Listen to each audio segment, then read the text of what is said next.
बाबा साहब के पंचतीर्थ किसने बनाए थे? 70 साल पहले की कहानी है। ये सब हुए और हो रहे हैं काम आगे, और आगे भी होते रहेंगे। लोगों से अनुरोध करना चाहता हूं कि आज के आपको लगता नहीं कि हम लोग भी सी में और बी में और डी में बटे पड़े,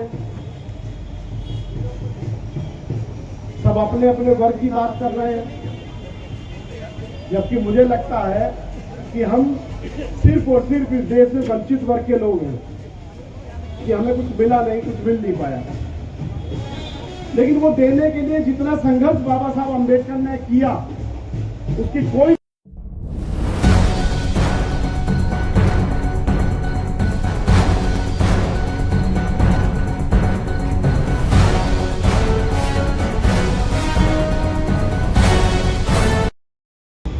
तो बाबा साहब के बिना विकसित भारत की कल्पना नहीं की जा सकती।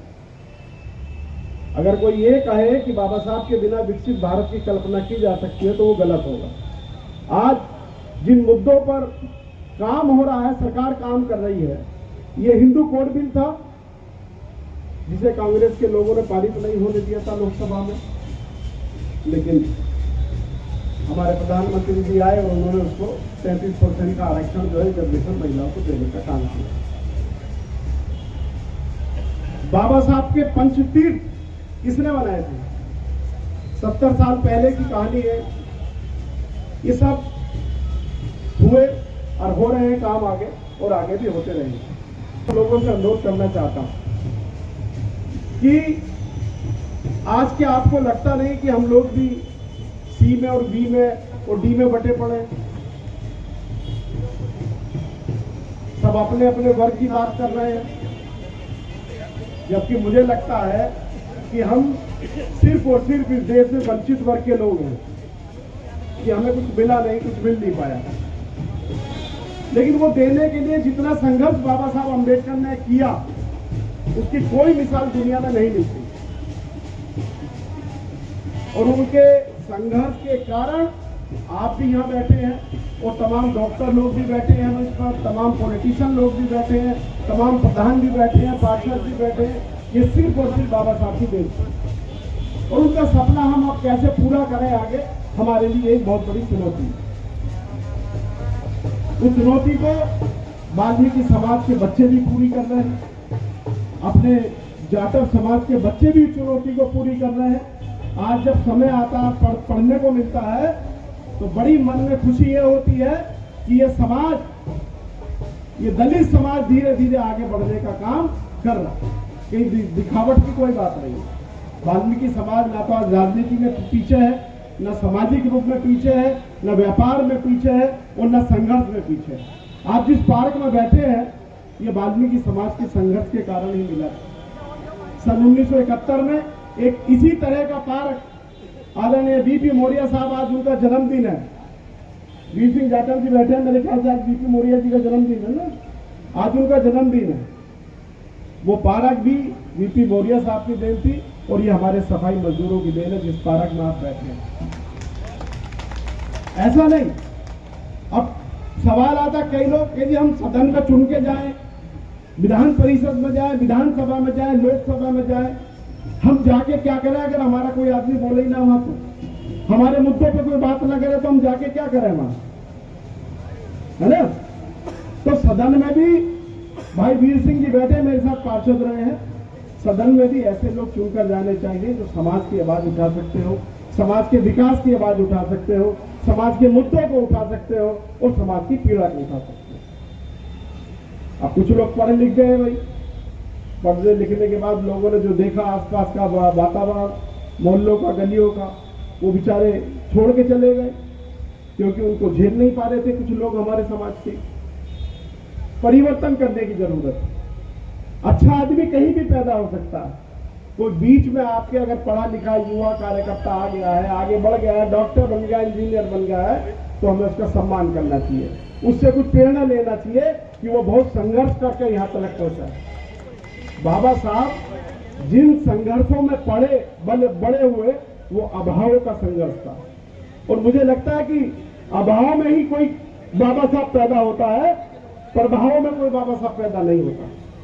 जिस तरह का संघर्ष उनका था वो एक इतिहास है। और ये तो बहुत खुशी की बात है आप सब लोगों के लिए है कि पाकिस्तान का संविधान लिखने वाला भी दलित समाज का बेटा था और भारत का संविधान लिखने वाला भी दलित समाज का बेटा था। इस सनातन की धरती को लिखने वाला भी दलित का बेटा था और महाभारत को लिखने वाला भी दलित और पिछड़ी जाति का व्यक्ति था। तो आप तो कलम आपके हाथ में है, आपने तो पूरी दुनिया का इतिहास लिखने का काम किया और पूरी दुनिया को बदलने का काम किया। चीजें हैं कुछ खराब हुई हैं, धीरे धीरे ठीक हो रही हैं, लेकिन अपनी एकता बनाए रखें। आपकी एकता बनी रहेगी तो समाज को बहुत कुछ लाभ मिल जाएगा। अभी प्रधान जी चले गए, समस्या है, संघर्ष की समस्या है। भाई जाटव समाज के लोग इसमें कोई दो राय नहीं, खूब संघर्ष करते हैं। कोई बात हो जाती तो संघर्ष के लिए घर से बाहर निकलकर संघर्ष करते हैं, लेकिन वाल्मीकि समाज के लोग भी आपके पीछे पीछे आ रहे हैं, धीरे धीरे संघर्ष करते हैं। ये संघर्ष का ही नतीजा है जो वाल्मीकि पार्क में आप बैठे थे। बिल्कुल साफ मना कर दिया था कई लोगों ने, मैंने कह दिया था इस्तीफा ले लो मेरा। मैं पार्षद था उस समय, ने पता है वीर सिंह जाटव जी बैठे थे। ये सदन में दलितों में या तो ये बोलते थे या मैं बोलता था, पूछ लो इनसे, आप तो अध्यक्ष है भाई साहब हमारे। हमने कहा इस्तीफा ले लो हमारा, अगर वाल्मीकि पार्क नहीं दे सकते तो आप हमारा इस्तीफा ले लो। कह जी हमको बुलाएगा समझाएगा तब ये दिया गया, तो इस पर विकास शुरू हो गया। ये जो मंच जिस पर बैठे हैं आप, ये हमारे ऋषिपाल दिगान जी हमारे कांग्रेस के नेता, इन्होंने बनवाया था। ये मूर्ति मैंने लगवाई थी। अभी बीच में हम काम करने का मौका मिला, हमारी पार्टी ने, हमारी सरकार ने हमें काम करने का मौका दिया। अभी अगला कार्यक्रम मैंने वीर सिंह है, वीरू है ना, वीरू कहाँ है वीरू? ये भाई साहब मैं तो इसके पैर भी पकड़ूं तो बहुत बड़ी बात है। समाज ने, इसने इस समाज को जिंदा रखने का काम कर रखा। ये ऐसा व्यक्ति है, नौकरी भी करता है, समाज सेवा भी करता है, संघर्ष भी करता है, लड़ता भी है, और ऐसे लोग बहुत कम है समाज में। अभी वीर सिंह जी आपको बता रहा हूं, अभी 2 करोड़ रुपए की लागत से वाल्मीकि सभागार बनवाया। ऋषिपाल भाई साहब को बताओ, आप अपनी बैठक रख सकते हो, उसमें कांग्रेस की कोई दिक्कत नहीं है, पूरा वेल फंडिंग से कोई दिक्कत नहीं है, 1000 गज बना हुआ। तो हम सब लोगों को विकास की तरफ भी बढ़ना चाहिए, और भैया नौकरी अगर खत्म हो रही है तो व्यापार की तरफ भी अग्रसर होना चाहिए, कोई ना कोई विकल्प रखना चाहिए। आप ही सोच लो, एक बात आप सोचो, अगर आपके घर में कोई मशीन आ जाए और वो परमानेंट आपने खरीद ली, मशीन आने के बाद आप कहने लगो अपने घर के वर्करों से भी तुम्हारी जरूरत तो नहीं है, तो तुम क्या करोगे? अल्टरनेट भी सोच के रखना चाहिए समाज के लोगों को।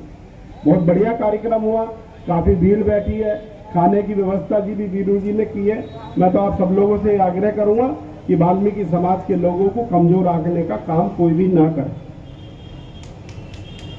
हम धर्म के नाम पर भगवान वाल्मीकि को मानते हैं, और सामाजिक क्षेत्र में राजनीतिक उत्थान के लिए और अपने जीवन के परिवर्तन के लिए डॉक्टर अम्बेडकर हमारे आदर्श थे, हैं और जीवन भर रहेंगे। धन्यवाद। जय भारत, जय हिंद।